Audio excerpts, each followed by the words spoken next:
வணக்கம் நண்பர்களே, இது VDL Vlogs வீக்கெண்ட் குட்டி ஸ்டோரிஸ். இந்த வீக்கெண்ட்ல நான் உங்களுக்காக சொல்ல போற கதை என்னன்னா, சுஜாதாவுடைய மறுபடி அப்படின்ற சிறுகதை தான். இந்த சிறுகதை குமுதம் வார இதழ்ல 1963 வந்த கதை. இது ஒரு சிறுகதை தான், ஆனாலும் குட்டி குட்டி சாப்டர்ஸா பிரிச்சு அதுக்கெல்லாம் ஒரு தலைப்பு கொடுத்து அழகா சொல்லியிருக்கிறாரு இந்த கதைய. வாங்க கதை கேட்கலாம். மறுபடி. காதல் என்னும் ஓட்டலிலே. காதலர்கள் அப்படின்னாவே பாதி சந்திரனின் மங்களான ஒளியில ஓடி பிடிச்சு விளையாடி விஸ்வநாதன் ராமமூர்த்தி மெட்டு ஒண்ணுல உனக்காக எனக்காக அப்படின்னு பாட்டு பாடிட்டு அர்த்தமில்லாத சிரிப்பு வார்த்தைகளுமா எப்பவும் சென்சார ஞாபகம் வச்சுக்கிட்டே 2 பேரும் காதலிப்பாங்க அப்படின்னு நினைக்கிறீங்க இல்லையா? அப்படியெல்லாம் இல்ல. இந்த கதையோட காதலர்கள் பெயர் ராமச்சந்திரன், வயது 26, சவிதா வயது 22. சவிதா ஒரு அமைதியான பெண், அழகிய கண்கள், அலட்சியமான அழகு. ராமச்சந்திரன் கண்ணாடி போட்ட ஒரு சாதாரணமான ஆசாமி. மாநில கல்லூரியில PhDக்கு தெர்மோ எலக்ட்ரிசிட்டி அப்படின்றதுல ஆராய்ச்சி செஞ்சுக்கிட்டு இருக்கிறான். இத பத்தி அவன் பேச துவங்கினா சவிதா நான் எழுந்து போயிடுவேன் அப்படின்னு பயமுறுத்துவா. சவிதா BSc படிக்கிறா. 2 பேரும் சந்திச்சது பார்க்ல இல்ல. முதல்ல சாதாரணமா அறிமுகமானவங்க, அப்புறம் தற்செயலா சந்திச்சாங்க, அதுக்கப்புறம் வேணும்னே சந்திச்சாங்க. அதுக்கப்புறம் சாமர்செட் மாமின் நாவல்கள் பற்றியும் புதுமை பித்தனோட கதைகள் பற்றியும் பேசிட்டு 2 பேருக்கும் பரஸ்பரம் ஒரு கவர்ச்சி இருக்கு அப்படின்னு கண்டுபிடிச்சவங்க. இவங்களோட காதல்ல இல்லாத விஷயங்கள் என்னன்னா, சோக பெருமூச்சுகள், நீ என் உயிர் நான் உடல் அப்படின்ற வசனங்கள்லாம் கிடையாது. மவுண்ட் ரோட் ஒரு ஹோட்டல்ல மாடியில உட்கார்ந்துருக்கிறாங்க 2 பேரும். ஜூக் பாக்ஸ் அலறிட்டு இருக்க, அந்த அலறலுக்கு மேல பில் யார் கொடுக்கறது அப்படின்னு தீவிரமா வாதாடிட்டு இருக்கிறாங்க. எத்தனை தடவை நீங்க கொடுப்பீங்க அப்படின்றா சவிதா. இல்ல சவிதா, நம்ம 2 பேர்ல கொஞ்சம் சம்பாதிக்கிற ஆளு நான் தான், நான் கொடுக்க வேண்டியதுதான் முறை, நான் தான் கொடுப்பேன். அவ பிடிவாதம் பிடிக்கிறா. சரி அப்படின்னு ராமச்சந்திரன் வெயிட்டரை கூப்பிட்டு ஜூக் பாக்ஸை காட்டி அதை நிறுத்து, அதுக்கு எத்தனை பேர் வேணும் அப்படின்னு கேக்குறான். சவிதா சிரிக்கிறா. அவ சிரிப்புல கவர்ச்சி இருந்தது. நான் முன்ன சொன்னது போல அலட்சியமான அழகு. எதிர போகிறவரை அயரம் வைக்கும் அழகெல்லாம் இல்ல. ராமச்சந்திரனோட கண்ணாடி மூலம் பார்த்தா அவ தேவதை தான். ஜூக் பாக்ஸ் ஓய்ந்தது. ராமச்சந்திரன் சீக்கிரம் பேச சவிதா, இன்னொரு ஆள் வந்து நாலனா போடுறதுக்குள்ள அப்படின்றான். என் மாமாவை வெள்ளிக்கிழமை வந்து பாருங்களேன். நீ சொல்றபடி பார்த்தா அவரை நெருங்கவே பயமா இருக்கு. என்னவோ ஹிப்னாட்டிசம் மெஸ்மரிசம் அப்படின்னு எல்லாம் படிப்பாருன்னு சொன்னியே, அதுவா? ஹிப்னாட்டிசத்துல அவருக்கு ஆர்வம் இருக்கு. பெரிய பெரிய விஷயங்களை படிப்பாரு. ஆனா ரொம்ப தங்கமானவரு. எனக்கு அப்பா அம்மா எல்லாம் அவர் தான். சின்ன வயசுல இருந்தே படிக்க வச்சு வேணும்ன்ற அளவுக்கு பணம் சுதந்திரம் எல்லாம் கொடுத்து ஒரு குறையும் இல்லாம வளர்த்தவரு. அவருக்கு நான் ரொம்பவே கடமைப்பட்டிருக்கிறேன். நீங்க அவரை சந்திச்சுதான் ஆகணும். அவர்கிட்ட என்ன பத்தி பேசிருக்கிறியா? ஓ, நிறைய. அவரே உங்களை பார்க்கணும்னு சொல்லியிருக்காரு. நம்ம 2 பேரையும் பத்தி அவருக்கு நிறையவே தெரியும். எல்லாம் தெரியுமா? எல்லாம் அப்படின்னா, நான் உன்னை கல்யாணம் செஞ்சுக்க விரும்புறேன் அப்படின்றத பத்தி. அதை இன்னும் சொல்லல, நீங்க தான் வந்து கேட்கணும். எனக்கு என்னவோ பயமா இருக்கு. எனக்கும் அவருக்கும் பேச பொது விஷயங்கள் எதுவுமே கிடையாது. சும்மா ஒருத்தரை ஒருத்தர் பார்த்துக்கிட்டு உட்கார்ந்துருக்க போறோம். நான் கவனிச்சுக்கிறேன். வந்து கொஞ்சம் சாதுரியமா பேசிட்டு இருங்க. நகத்தை பார்த்துக்கிட்டு வானிலை பற்றியும் ரஷ்யாவில் 5 வருஷ திட்டம் பற்றியும் பேசாதீங்க அப்படின்றா சவிதா. சரி, வெள்ளிக்கிழமை வரேன். இதோட ஃபர்ஸ்ட் சாப்டர் முடியுது. அடுத்தது தட்டுங்கள் அகற்றப்படும். வெள்ளிக்கிழமை அவள் வீட்டு வாசல்ல காலிங் பெல் அழுத்தும் போது ராமச்சந்திரன் உலகமே தன் இன்ப வாழ்க்கைக்காக அமைக்கப்பட்டதாக நினைத்தாலும் சவிதாவின் மாமாவை சந்திக்கிறதுல கொஞ்சம் பயமா தான் இருந்தது. அவரோட சம்மதம் இல்லாம சவிதாவை மணந்துக்கிறது முடியாத காரியம். அவரை தன்னோட நடத்தையால கவரணும். கதவு திறந்தது. சவிதா நீல புடவில அழகா நின்னா. அவளோட கண்கள்ல மெலிவான சோகம். எஸ் அப்படின்னா. ஹலோ சவிதா, நேரம் ஆயிடுச்சா என்ன? உங்களுக்கு யார் வேணும்? ராமச்சந்திரன் சிரிச்சான். இது என்ன சவிதா, என்ன தெரியலையா? மிஸ்டர், நீங்க யாரு? என்னடா இது, ஏதாவது ஜோக் செய்றியா? என்ன தெரியலையா? ஏவி ராமச்சந்திரன். அவள் அவனை வினோதமா பாக்குறா. மன்னிக்கணும், நீங்க வீடு தவறி வந்துட்டீங்கன்னு நினைக்கிறேன். உங்களை எனக்கு தெரியாது. என்ன விளையாடுறியா சவிதா? முந்தா நாள் உன் மாமாவை பார்க்க என்னை இங்க வர சொன்ன, ஞாபகம் இல்ல? இல்ல, இதில் ஏதோ தவறு நடந்திருக்கு. உங்களை எனக்கு தெரியவே தெரியாது. சி, என்ன விளையாட்டு இது சவிதா அப்படின்னு கைய பிடிக்கிறான். அதிர்ச்சியில கைய உதறிக்கிட்டு, இடியட், என்ன விளையாட்டு? மாமா மாமா அப்படின்னு பயமும் தைரியமும் கலந்த குரல்ல கூப்பிட்டா. மாடிப்படியிலிருந்து தட தடன்னு இறங்கி வந்தார் நடேசன். பட்டை ஃப்ரேம் கண்ணாடி, மிக உயரமான உடல், தீவிரமான முகம். என்ன சவிதா? மாமா, இந்த ஆள் என் பெயர் சொல்லி கூப்பிட்டு என்னவோ பேசுறான். இவனை எனக்கு தெரியாது. என்னை தெரிஞ்சவனை போல காட்டிக்கிறான். யாரா நீ? மரியாதை இல்லாத இந்த கேள்வி அவனுக்கு திகைப்பா இருந்துச்சு. இதெல்லாம் நாடகமா நிஜமா அப்படின்னு புரியலையே. சவிதா அவனை பயத்தோட பாத்துட்டு இருந்தா. அந்த பார்வையில பொய் இல்ல, முன்பின் தெரியாதவனை வெறுப்போட பாக்குற உண்மையான பார்வை. நான் சவிதாவோட நண்பன். எனக்கு சவிதாவை நல்லாவே தெரியும். அவளுக்கும் என்ன நல்லா தெரியும். உங்களை பார்க்க இவ தான் என்னை இங்க வர சொல்லியிருந்தா. நீங்க தானே நடேசன்? இல்ல மாமா, இவனை எனக்கு தெரியவே தெரியாது. இதுக்கு முன்னால நான் இவனை பார்த்ததே இல்லை. நடேசன் கைச்சட்டியை மடக்கிட்டு, ஏய், இந்த மாதிரி எத்தனை பேர் கிளம்பியிருக்கிறீங்க அப்படின்னாரு. ராமச்சந்திரன், மிஸ்டர் நடேசன், நான் சொல்றது உண்மை. இவளை எனக்கு நல்லாவே தெரியும். 2 பேரும் மணிக்கணக்கா பொய் மாமா பொய் அப்படின்னு உரக்க கத்துனா சவிதா. கண்கள்ல கொஞ்சம் ஈரம் தெரியுது. சவிதா அவனை வெறிச்சு பார்த்து, உன்னை எனக்கு தெரியாது அப்படின்னு சொன்னா. சவிதா, நீ உள்ள போ அப்படின்னு சொன்னவரு, ஏய், இப்ப நீ போக போறியா இல்ல உதைக்கட்டுமா அப்படின்னாரு ராமச்சந்திரனை பார்த்து. மரியாதையா பேசுங்க சார். சவிதா தான் என்ன கூப்பிட்டா இங்க. வேணும்னே இப்ப பொய் சொல்றா. வலுவான கரங்கள் அவனோட மார்பிள வச்சு உந்தி தள்ளுறாரு நடேசன். படிகள்ல தடுமாறி சமாளிச்சுக்கிட்டு நிக்கிறான் ராமச்சந்திரன். நடேசன் தொடர்ந்து தள்ளுறாரு. சவிதா, ஏன் இப்படி பொய் சொல்ற? ஏன் இப்படி அவமானப்படுத்துற? சவிதா உள்ள போயிட்டா. தள்ளப்பட்டு தெருவுல பிரமிப்போட நின்னுட்டு இருந்தான். 10-15 பேர் கூடி ஆர்வத்தோட இந்த வினோத நிகழ்ச்சிய பாத்துக்கிட்டு இருந்தாங்க. அவங்கள ஒருத்தர் சற்று பலமாவே, பொம்பளை பிள்ளை விஷயம் போல இருக்கு அப்படின்றாரு. ராமச்சந்திரன் கவனிக்காம நடக்கிறான். எல்லாம் வேடிக்கைக்காக செஞ்சோம், திரும்பி வா அப்படின்னு கூப்பிடுவாங்க அப்படின்னு கூட நினைச்சான். அப்படி எதுவும் நடக்கல. இதோட 2nd சாப்டர் முடியுது. அடுத்தது 3rd சாப்டர். நடேசன் சிரித்தார். சவிதாவோட இந்த நடத்தையை புரிஞ்சுக்கணும்னா இதுக்கு முதல் நாள் நடந்த நிகழ்ச்சிக்கு போகலாம். நடேசனோட அறை, சன்னமான வெளிச்சம், எதிரில வெண்மையான சுவர்ல மேஜை விளக்கில் வட்ட ஒளி, திரைச்சீலைகளோட நிழல்களும் நடேசனோட கம்பீரமான குரலும் அந்த சூழ்நிலைக்கு ஒரு தீவிரத்தை கொடுத்திருந்தது. சவிதா எதிரே உட்கார்ந்துட்டு ராமச்சந்திரனை பத்தி மிக ஆர்வத்தோட நடேசன் கிட்ட சொல்லிட்டு இருந்தா. ரொம்ப நல்லவர் மாமா, நிறைய படிச்சவர், நிதானமான ஆசாமி. நடேசன் குறுக்கிட்டு, சவிதா, நீ இந்த பையனை மணக்க விரும்புற அப்படித்தானே? சவிதா தயங்கிக்கிட்டே, அப்படித்தான் அப்படின்னா. நடேசன் சிரிச்சாரு. போக்கிரி பெண்ணே, என் மூக்கு கடியிலேயே ஒரு பெரிய காதல் நாடகம் நடத்தி இருக்கிற. உன்னை நாவல்கள்ல வர்றது மாதிரி கோவமா திட்டட்டுமா? குலத்தை கெடுக்க வந்த கோடாரி காம்பே, எட்ஸெட்ரா எட்ஸெட்ரா. சவிதா சிரிச்சா. மாமா, யூ ஆர் வண்டர்ஃபுல்.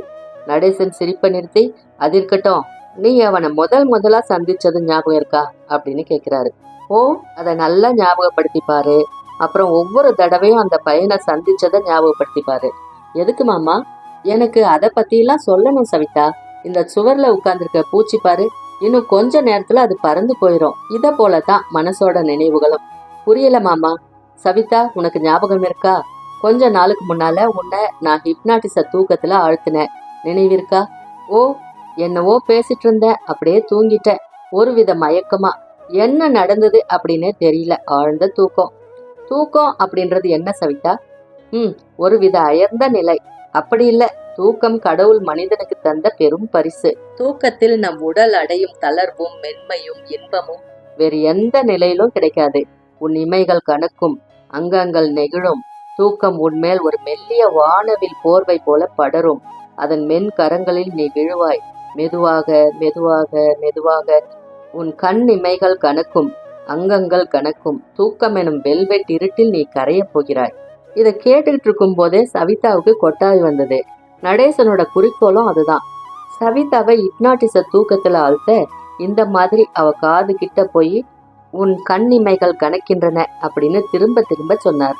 சவிதா அப்படியே உட்கார்ந்த நிலையிலேயே ஹிப்னாட்டிச தூக்கத்தில் கண்கள் மூடி ஒரே திக்கில் பிரமிப்பா உட்கார்ந்திருந்தா. சவிதா, மெதுவான குரலில் கூப்பிட்டார். சவிதா பெருமூச்சு விட்டா. மேஜை விளக்க கைக்குட்டையால மூடி வெளிச்சத்தை குறைச்சாரு. சவிதா, நான் சொல்வதை கவனமாக கேள். உன் மனத்தில் நிறைய நினைவுகள் இருக்கின்றன. ஏவி ராமச்சந்திரனை பற்றி நினைவுகள். PhDக்கு படிக்கிறான். உன்னை முதலில் சந்தித்தான். பின்பு நிறைய தடவை இருவரும் சந்தித்தீர்கள். சினிமாவுக்கு போனீர்கள். உன் மனதில் அந்த நினைவுகள் பதிந்திருக்கின்றன. அவைகள் எல்லாவற்றையும் நீ மறந்துவிட வேண்டும்.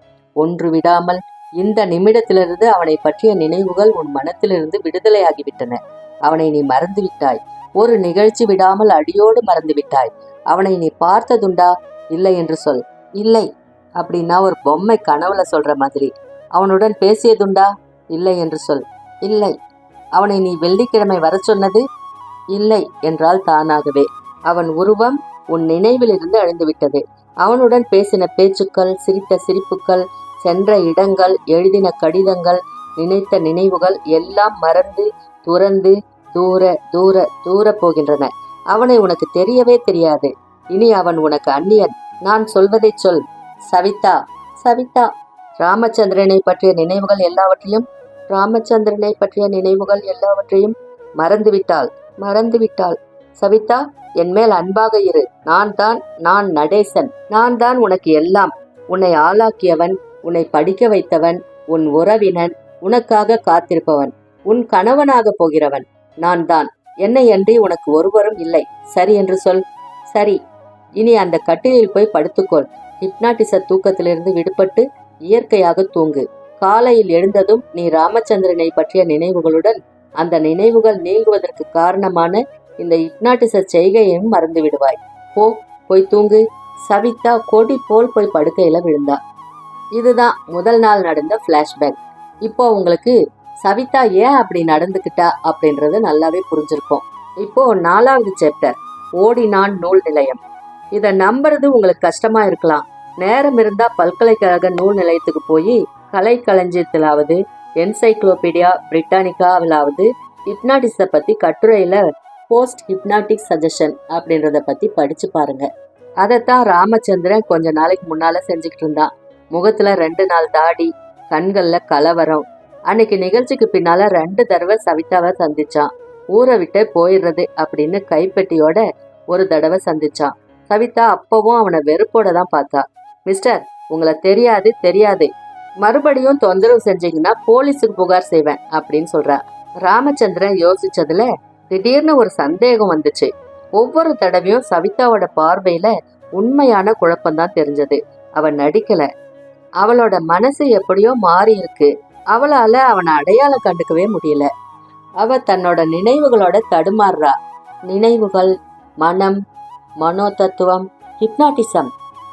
அவள் மாமா ஹிப்னாட்டிசம் பயிலும் ஆசாமி. அவர் ஏதாவது செஞ்சிருப்பாரோ? உடனே நூல் நிலையத்துக்கு ஓடி ஹிப்னாட்டிசத்தை பத்தி முழுசும் படிச்சான். படிச்சதும் அவனுக்கு அதிர்ச்சியா இருந்தது. ஹிப்னாட்டிசத்தை படிச்சதும் அசந்து போனான். டாக்டர் பெர்னாண்டஸ் அப்படின்றவரை அடுத்த ஞாயிற்றுக்கிழமை போய் பார்க்கறான். டாக்டர் பெர்னாண்டஸ் ஜெனரல் ஆஸ்பத்திரியில மனோ வைத்திய பகுதியில வேலை செய்யறாரு. மிகவும் பெரிய புள்ளி. அவர்கிட்ட போய் சொன்னான், டாக்டர், திடீர்னு ஒரு ஆளு மற்றொருவரை மறந்துடுறது சாத்தியமா? முடியாது அப்படின்னாரு. ஹிப்னாட்டிசம் மூலம் என்ன சொல்ல வரீங்க? டாக்டர், நான் ஒரு பொண்ணு கிட்ட மிகுந்த சிநேகமா இருந்தேன். அவளை நான் மணக்க விரும்பினேன். அவளை சந்திக்க போனேன். அவ என்னை பார்த்து, நீ யார்? உன்னை எனக்கு தெரியாது. உன்னை இதுக்கு முன்னால நான் பார்த்ததே இல்லை அப்படின்னு சொல்றா. அந்த பெண் உன்னை விரும்பல போல இருக்கு. அப்படி இல்லை டாக்டர். அவ என்னை பார்க்குற பார்வையில அவ என்னை தெரிஞ்சுக்கவே இல்லை அப்படின்றது நிச்சயமா தெரியுது. தன் நினைவுகளோட தடுமாறுறா. அவ மாமா ஹிப்னாட்டிசம் தெரிஞ்சவர் அப்படின்னு சொல்லியிருக்கா. நான் ஹிப்னாட்டிசத்தை பத்தி நிறைய படிச்சேன். ஹிப்னாட்டிச தூக்கத்துல ஒருத்தரை ஆழ்த்திட்டு அவர் மனசை என்ன வேணும்னாலும் செஞ்சிட முடியும் அப்படின்னு படிச்சேன். இது சாத்தியமா? ஐசி, இது சாத்தியம். மனசுல இருந்து நினைவுகளை அழிச்சிட முடியுமா?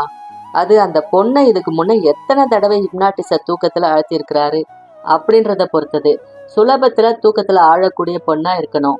ஹிப்னாட்டிச சிட்டிசன் அப்படின்னு படிச்சிருப்பீங்கல்ல, இந்த ரீதியில அப்படின்னு டாக்டர் எதையோ சொல்லிட்டு இருந்தாரு. டாக்டர், அந்த பொண்ணே திடீர்னு என்னை மறந்தது போல நானும் அவளை மறந்துட முடியுமா? டாக்டர் சிரிக்கிறாரு. இல்ல டாக்டர், அவ என்னை இந்த மாதிரி நிராகரிச்சதும் எனக்கு படிப்பு ஓடல, வாழ்க்கையின் தீவிரம் போயிடுச்சு. அவ நினைவு என்ன நிழல் போல தொடருது. என்ன செய்யறது அப்படின்னு தெரியாம தடுமாறுற. டாக்டர், உங்களுக்கு ஹிப்னாட்டிசம் தெரியும். என்னையும் அந்த தூக்கத்துல ஆழ்த்துங்க. டாக்டர், தயவு செஞ்சு என்ன அவளோட நினைவுகள் அப்படின்ற நரகத்திலிருந்து விடுவிச்சு உதவி செய்யுங்க ப்ளீஸ். மிஸ்டர் ராமச்சந்திரன், அது அவ்வளவு சுலபமான காரியம் இல்லை. டாக்டர், அவளை மறக்க வேண்டியது என் வாழ்க்கையில ரொம்ப முக்கியம் அப்படின்னு கண்ணை துடைச்சிக்கிட்டே கேட்குறான். டாக்டர் அவன் முதுகுல தட்டி கொடுத்து, கவலைப்படாதே, நான் உனக்கு உதவுறேன். ராத்திரி சரியா தூங்குறியா? தூங்குறது இல்ல டாக்டர். சரி, ஒரு மாத்திரை கொடுக்குறேன். நாளைக்கு சாயந்தரமா இதே நேரத்துல என்னை வந்து பார். வரும்போது சிவப்பு மை நிரப்பிய ஒரு பேனா கொண்டு வா அப்படின்றாரு. பிப்ரவரி மாதம் 27ஆம் தேதி மாநில கல்லூரியில பௌதீக ஆராய்ச்சி பகுதியில தீவிரமா வேலை செஞ்சுக்கிட்டு இருக்கிற ராமச்சந்திரனை சவிதாவுக்கும் ஒரு டெலிஃபோன் டைரக்டரிக்கும் வித்தியாசம் கேட்டிருந்தா அவனுக்கு தெரிஞ்சிருக்காது. அவ்வளவு முழுமையா ஒரு நாவலோட அச்சடிக்கப்படாத அத்தியாயம் போல அவளோட நினைவுகள் அவன் மனசுல இருந்து மறைஞ்சு போயிருச்சு. சுதந்திரமா உணர்ந்தான். இந்த கதை இதோட முடிஞ்சிரும் அப்படின்னு நினைச்சா இல்ல, இன்னொரு அத்தியாயமும் இருக்கு. கடைசி அத்தியாயம் முடியாத கதை. மன்னிக்கவும், கதை இந்த இடத்துல முடியல. சில மாதங்கள் கழித்து மவுண்ட் ரோட்ல ஜூக் பாக்ஸ் அலரும் ஒரு ஹோட்டல்ல ஒருவனும் ஒருத்தியும் எதிரெதிரே உட்கார்ந்து சிரித்து பேசிக்கிட்டு இருந்தாங்க. அவன் அவளிடம், உங்களை போன வாரம் நான் சந்தித்ததிலிருந்து உங்களிடம் நான் பேசிய ஒவ்வொரு பேச்சும் எனக்கு என்னவோ வேறு எங்கேயோ வேறு எந்த சந்தர்ப்பத்திலோ பேசின மாதிரி ஞாபகம் வருது அப்படின்றான். எனக்கு கூட அப்படித்தான் அப்படின்றா அவ. அவன் வெயிட்டரை கூப்பிட்டு ஜூக் பாக்ஸை நிறுத்த எவ்வளவு போடணும் அப்படின்னு கேட்குறான். சவிதா சிரிக்கிறா. ஜூக் பாக்ஸ் ஓயுது. சீக்கிரம் பேசு சவிதா, இன்னொரு ஆள் 4 போடுறதுக்குள்ள. அவன் பெயர் ராமச்சந்திரன், அவள் பெயர் சவிதா. முற்றும். உண்மை காதல் அழியாது அப்படின்றது தான் இந்த கதையில நாம தெரிஞ்சுக்க வேண்டியது. இது வரைக்கும் சப்ஸ்கிரைப் பண்ண சப்போர்ட் பண்ண அனைத்து நல்ல உள்ளங்களுக்கும் நன்றி. தொடர்ந்து சப்போர்ட் பண்ணுங்க. சிறுகதையெல்லாம் எப்படி இருக்கு அப்படின்னு கமெண்ட்ல சொல்லுங்க. சுஜாதா அவர்கள் நிறைய சயின்ஸ் ஃபிக்ஷன் நாவல்ஸ், சிறுகதைகள் அது மாதிரி நிறைய எழுதியிருக்காரு. எந்திரன் படம் பார்த்தோம் இல்லையா, அதுவும் இவரோட கதை தான். இந்த கதையில அவர் ஹிப்னாட்டிசம் அப்படின்ற தீமை இதுல கொண்டு வந்திருக்கிறாரு. மீண்டும் அடுத்த ஒரு நல்ல கதையோட அடுத்த வீக்கெண்ட் உங்களை சந்திக்கிறேன். அது வரைக்கும் உங்களிடமிருந்து நன்றி கூறி விடைபெறுவது VDL Blogs VDL. நன்றி, வணக்கம்.